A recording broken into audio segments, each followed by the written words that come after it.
গুরুত্বপূর্ণ অংশ শরীরের। এই শোল্ডার জয়েন্টে ব্যথা হয় না এমন লোক কমই আছে। অনেক লোকের কাছে শোনা যায় তার শোল্ডার জয়েন্ট ব্যথার কারণে সে হাত উপরে উঠাতে পারে না, হাত নিচে নামতে পারে না এবং সমস্ত ধরনের মুভমেন্ট রিস্ট্রিকশন হয়।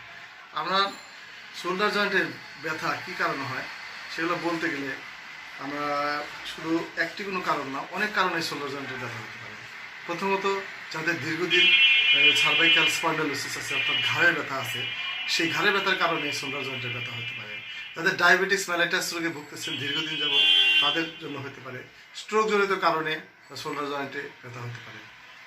তারপরে আমরা আরও লক্ষ্য করতে পারি যে শোল্ডার জয়েন্টের যে সমস্ত লিগামেন্ট আছে এবং স্টেবিলিটি দানকারী যে সমস্ত মাসুল লিগামেন্ট টেন্ডন আছে সেই কারণে কিন্তু হতে পারে। আমাদের শোল্ডার জয়েন্টের যে আর্টিকুলেশন আছে গ্লিনয়েড ক্যাভিটি এবং হেড অফ দি হিউমেরাস যেখানে আর্টিকুলেশন আছে সেখানে সাইনোভিয়াল মেমব্রেন আছে, কার্টিলেজ আছে, বার্সা আছে, ক্যাপসুল আছে। এই সমস্ত জিনিসগুলো যদি আক্রান্ত হয়, ইনফ্লামেশন হয়, তাহলেও কিন্তু শোল্ডার জয়েন্টে ব্যথা হতে পারে। যে কারণে শোল্ডার জয়েন্টে ব্যথা হোক না কেন, ফিজিওথেরাপি কিন্তু একমাত্র উপায়। ফিজিওথেরাপি চিকিৎসা করলে কিন্তু আপনি সঠিক সমাধান পেয়ে যাচ্ছেন। যেমন আমরা যদি মনে করি যে একজন পেশেন্টের অ্যাডিসিভ ক্যাপসুলাইটিস বা ফ্রোজেন শোল্ডার হয়েছে, সেক্ষেত্রে কিন্তু ফিজিওথেরাপি ছাড়া অন্য কোনো চিকিৎসায় ফলপ্রসূ আসে না।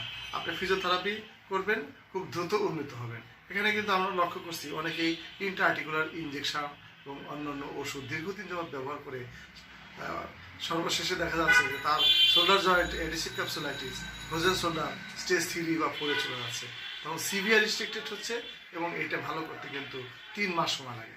অতএব শোল্ডার জয়েন্টে ব্যথা হলে আপনি দেরি না করে দ্রুত নিকটস্থ ফিজিওথেরাপি স্পেশালিস্টের সাথে যোগাযোগ করুন এবং আপনার শোল্ডার জয়েন্টের অতি দ্রুত চিকিৎসা করুন। ধন্যবাদ।